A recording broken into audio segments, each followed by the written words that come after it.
On your mark, get set, go. This looks amazing. You should do a food show. Yeah, have a look at it. It's like I've just picked up a venomous snake or something. Like, that looks really good.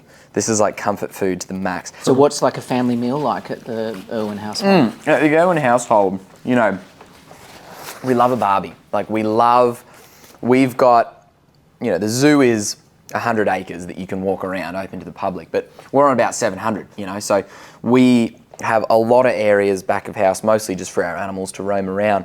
But then also we've got our houses that are kind of all in similar area. I mean, they're all walking distance from each other. So we all usually come together, you know, at the fire pit and just have a barbie and just enjoy. And most of the Irwin dinners are outdoors, which I just love. Really, really love that. You know, we're a very outdoor group of people. That'd be pretty crap if it was raining. But it's, which is summertime, which is Queensland in the summer. No, beautiful one day, perfect the next. It's always gorgeous in Queensland. What's your nickname? I have a nickname from my sister. At Australia Zoo, whenever we'd get a new animal, it was always Bindy's job to name the animal. So it'd be like Maggie, the magpie goose, or Seaweed Princess, the crocodile. And so when I was born, Bindy, at what was she, 5 years old, 6 years old, just figured, okay, this is my job. I got to name this new animal. So I'm sitting there, little loaf of bread, you know, and Bindy goes, wow, I'm going to name this little baby Brian. And Dad goes, Brian, his name's Robert Clarence Irwin. And Bindy goes, well, I'll just call him Brian for short then. She still calls me Brian. Every now and again, Brian will come out. But apart from that, I don't really have too many nicknames. Roberty Bob the Log, Roberto, couple.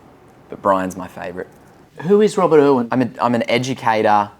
I'm a zookeeper. When I'm working hard, I want to be using my hands. I really love being in the zoo. I love, you know, when I'm got time for myself, I'm in there doing the reptiles demonstration and I'm showing everyone how big. That's a shot.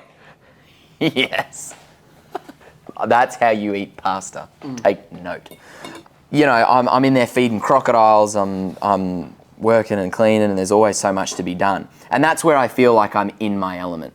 That whole like world of fashion, I did not think I would be part of that world, but here I am. It's so weird. Like, what is this? This is not, where are the khakis? But I'm kind of embracing it. It's not a zookeeper look. No. When I did that Stella Mag shoot, and then I started doing stuff with GQ and whatnot, and I went, at the start you kind of go, oh, this is weird, this isn't me, you know, I'm just here, you know, give me my khakis any day. And still, that's where my heart beats from. But these days, I actually do embrace it. And I go, you know what, if I'm going to be stepping into that world, let's send it. Let's go full on. You know, let's use that as another way to express myself through what's on my body. You know? I think that Stella shoot was a moment where Australia went, he's not a kid anymore. Yeah. And they saw you go from being a kid to...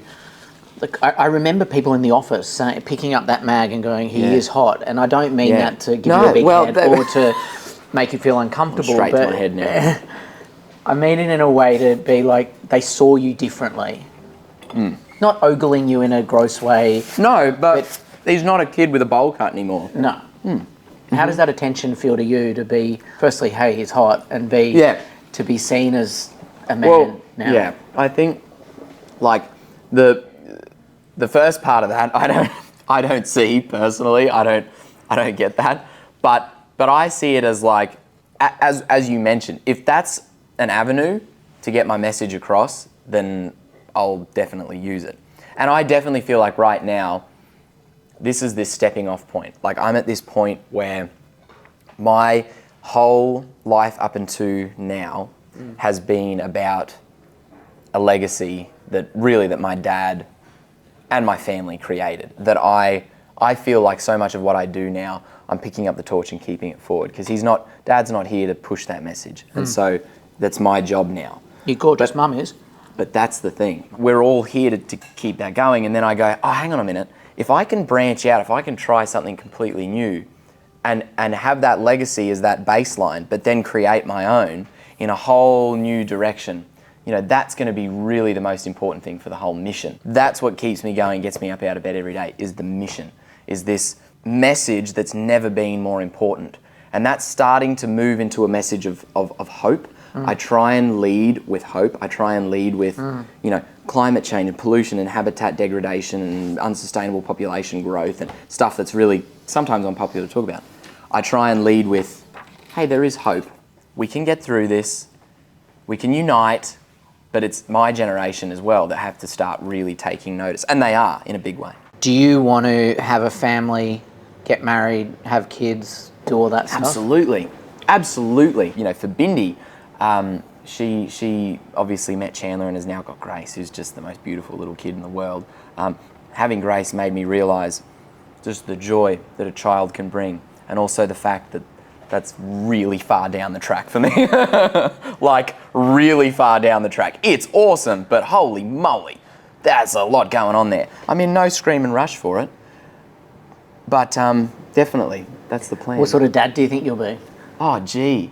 Well, I know what kind of uncle I am, which is Funkle. I'm the Funkle. So I think it'd be the same sort of thing. It's funny, like growing up, for me, all I ever wanted to be was just exactly like Dad. Like that was it for me. And it wasn't until very recently that I actually had a realization that in order to continue his work and his legacy, which has just been literally the most important thing for me in my life, hasn't been until recently that I realized to do that, I don't necessarily have to do exactly what he did. And there'll never be another Dad. I mean, he was an absolute superhero. The reason why Dad changed the world is because he was a universal figure. There's really no corner of the world that I can go without someone saying, hey, this is what your dad meant to me. I was just in Singapore the other day, and that's everything. I mean, coming in here, same thing, but it was the fact that he was universal, that he could approach an entire generation. It didn't matter where you were from, where your passions were, if you liked wildlife or you didn't. You sat there and you watched this incredible human being just pushing out joy, passion, and everything that is good about the world. And so that's what I take away now. Now as I step into adulthood, I still want to be just like Dad, I mean, of course. But I now look at the way he could communicate and I go, okay, that's it for me. And then I look at my mum and I go, that sense of determination and just courage.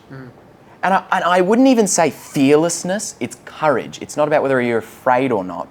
Mum responds to fear like no one else I've ever seen. That is what I take away. I take away those parts of my dad, and now when I look at my mum, now that I step into more of a managerial role within Australia Zoo, I look at the way she carries everything with such grace and I go, okay, that's the direction I want to head. In my own new direction, but that's the inspiration I draw from every single day.